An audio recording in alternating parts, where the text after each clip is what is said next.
E falando de hoje, então, hoje a gente tem essa ideia de ambientalismo, né, que é a defesa pelo meio ambiente, a preservação do meio ambiente, mas às vezes o ambientalismo acaba tendo uma definição, um termo um pouco vago demais. A gente pensa o ambientalismo, o ambientalista, né, como uma pessoa, aquele cara que não deixa de derrubar uma árvore na calçada de alguém, que abraça as árvores, que manda a gente desligar ali a torneira quando a gente está escovando o dente, que manda a gente tomar banhos rápidos, né? E na verdade existe uma discussão muito mais profunda por trás, né?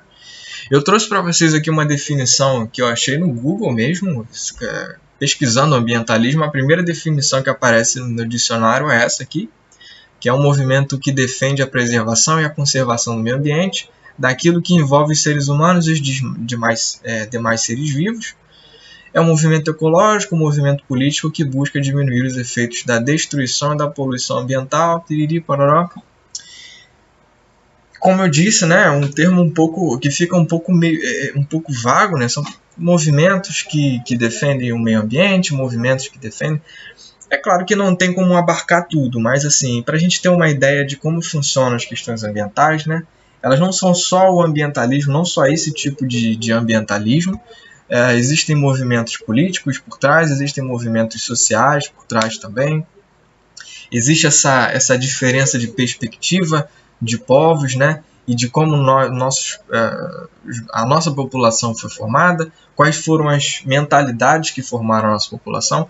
Tudo isso é um conjunto do que forma as questões ambientais hoje, a forma como a nossa sociedade lida com o meio ambiente, com o espaço em que ela vive. Tá? Principalmente tratando de Brasil, que é tão diverso assim, né, gente? Bom, eu trouxe uma outra imagem aqui, uma imagem que fala sobre a relação do meio ambiente e do desenvolvimento, que é uma relação que veio crescendo, sobretudo do século passado para cá, vieram trazendo aí a ideia de que o meio ambiente e o desenvolvimento eles podem andar de mãos dadas, né? Nós podemos proteger o meio ambiente, mas para isso a gente não precisa abandonar a ideia de desenvolvimento. A gente pode continuar industrializando, a gente pode continuar explorando os recursos naturais, mas com uma certa consciência, né? Essa é a ideia que surgiu do século passado e que vem permeando até hoje, né? Existem diversas críticas a essa ideia, principalmente porque isso veio como uma forma de propaganda das empresas, né? Como, por exemplo, a empresa não explora a natureza, não usa recursos naturais, então ela é uma empresa verde. Esses produtos são encarecidos, essa empresa começa a ganhar mais visibilidade, então tudo isso até é vantajoso, né, para a empresa. Mas o que acontece? O que é principal aqui? O mundo, né, principalmente as pessoas que controlam o mundo, as pessoas que dominam esse mundo, principalmente o mercado do grande capital, não tem interesse em deixar essa perspectiva de desenvolvimento de lado, né? Até porque é difícil, até para os teóricos, acharem outro conceito que a gente consiga atingir que não seja a ideia de desenvolvimento, né? A gente tem essa ideia de que a gente precisa enriquecer, desenvolver, industrializar, aumentar a tecnologia, aumentar isso, não dizendo que é bom ou ruim, né? Mas isso também tem ganhos e perdas.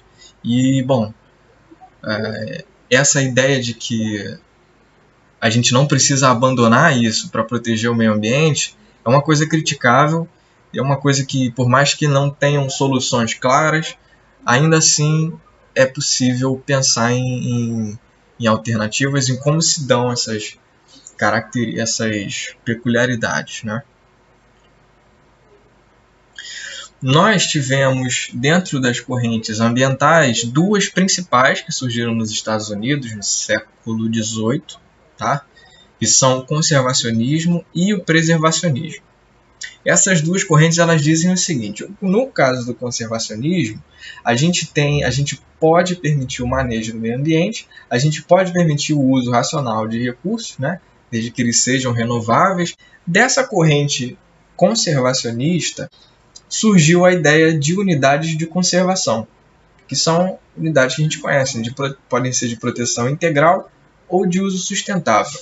Proteção integral porque ela permite muito pouco dessa exploração, tá?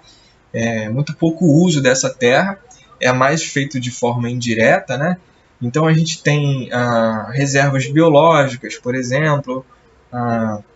No caso de uso sustentável também a gente tem outros tipos de unidade de conservação. Nós temos parques nacionais. Então todos esses parques que a gente tem que servem principalmente para a gente lidar com ensinando educação ambiental, eles são ligados a essas unidades de conservação. Então basicamente são essas áreas fechadas, tá? Pelo governo, são áreas governamentais. Existem parques privados também. É uma outra ideia que vem surgindo também, com relação à privatização desses espaços, para tentar preservar isso. Então essas unidades de conservação elas vieram da corrente conservacionista, tá? Que é uma corrente que permite ainda o uso desde que seja mais racional desses recursos e esses recursos sejam repostos.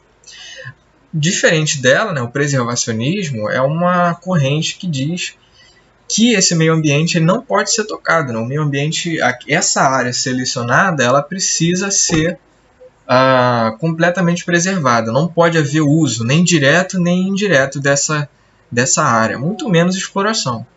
Tá? Então essa intocabilidade da natureza ela não pode ser tocada, ela tem que ser mantida original e preservada, certo? E é proibido aí o uso desses recursos naturais. E a exemplo disso nós temos as áreas de proteção permanente, também presentes no Brasil. Essas áreas são áreas principalmente que garantem aí a biodiversidade local. São áreas muito ligadas principalmente a mananciais, né? Porque essas mananciais que são onde vêm rios, né? Precisam ser separados da poluição, não podem ser poluídos, tá? Esses rios eles precisam se manter limpos. Então essas áreas de proteção permanente elas vêm trazendo essa exclusividade em torno dessa região, dessa área aí, trazendo para a gente um pouco mais de segurança, né? Elas não são rivais, né? São duas correntes que garantem assim o ambientalismo como nós conhecemos hoje, tá? São duas correntes que se intercruzam. E hoje, muito do que a gente fala sobre o meio ambiente, as questões ambientais, é relacionado a essas duas correntes. O fato da gente enxergar hoje o meio ambiente da forma como nós enxergamos, da gente ter dentro das salas de aula aquela ideia de que nós precisamos fechar a torneira na hora de escovar o dente, aquela coisa clássica do ambientalismo, aquela coisa clássica de cuidar das árvores, cuidar dos rios, preservar a natureza, cuidar dos animais. Tudo isso surgiu de um século XX que veio apresentar para a gente algumas propostas políticas, midiáticas e de influência, né? que viessem influenciar a população a mudar esses hábitos para que a gente pudesse ter um desenvolvimento, não se desvincular do desenvolvimento, mas que ao mesmo tempo pudesse preservar a natureza, boa parte dela, né? Então, nós temos aqui 4 pontos principais, né, de algumas agendas, algumas conferências que ocorreram, que trouxeram para a nossa atualidade aí, essas questões ambientais, tá? Primeiro falando da Declaração de Estocolmo, né, em 1972, ela reconheceu aí que os problemas ambientais eram diferentes dentro dos países subdesenvolvidos e dos países industrializados, né? Então aí já houve uma perspectiva diferente de que existe ali uma ideia de que o país subdesenvolvido ele se relaciona com o meio ambiente de forma diferente, tá? O lixo, né, é uma das questões que marcam bastante isso, tá? Nos países onde existe mais consumo, eles produzem mais lixo. Trazendo como exemplo, né? E os países que consomem mais produtos são os países mais ricos, tá?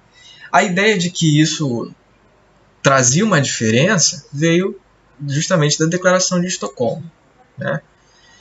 É de onde veio também a ideia de desenvolvimento sustentável, tá? Como eu falei agora há pouco, né? A ideia de que a gente consegue se desenvolver ainda, enriquecer, industrializar, trazer mais tecnologias sem prejudicar o meio ambiente, tá? A Declaração de Estocolmo ela trouxe ainda a ideia de economia verde, que é essa ideia também de enriquecimento usando os recursos naturais, mas sem explorar, sem acabar completamente com o meio ambiente, tá?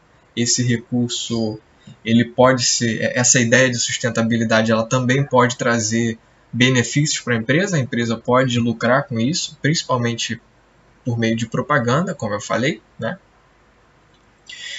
Seguindo aqui nós tivemos a Rio 92, também chamada de Eco 92, também chamada de Cúpula da Terra, tá? Que foi no Rio de Janeiro em 1992, que colocou aí o desenvolvimento no centro das políticas ambientais. O que quer dizer que trouxe aquela ideia de Estocolmo, né, da Declaração de Estocolmo, e colocou o desenvolvimento ainda como algo importante até, não só relacionado, mas importante para você manter a preservação. Que se você aumenta a tecnologia, você pode, claro, com essa tecnologia, ajudar a preservar o meio ambiente. Essa é a ideia, tá?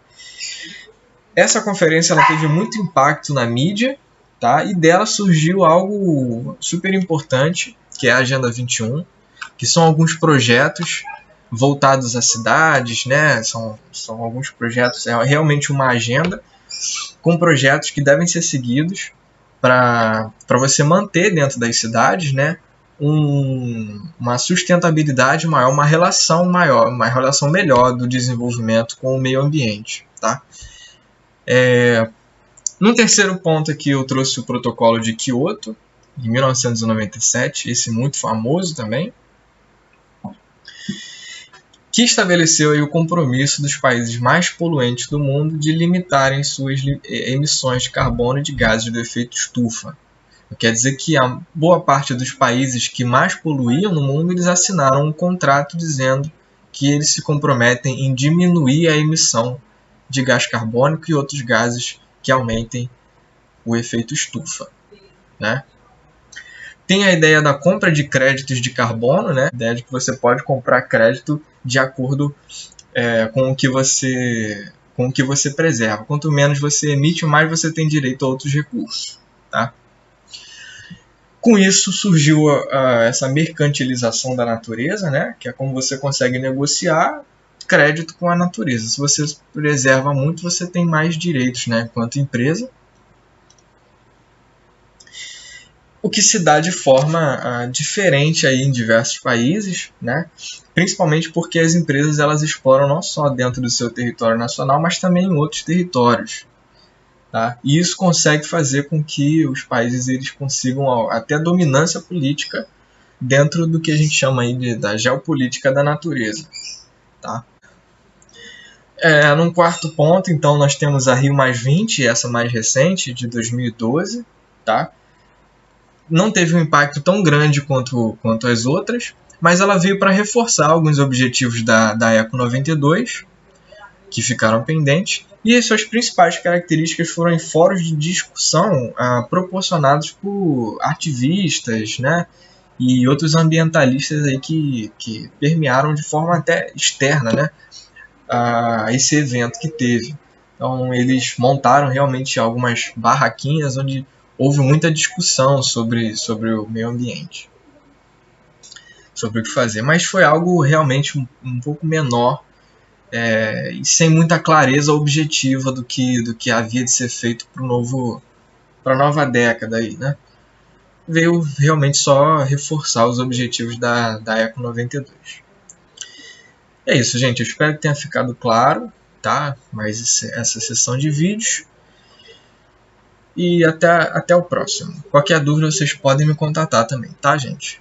Até mais.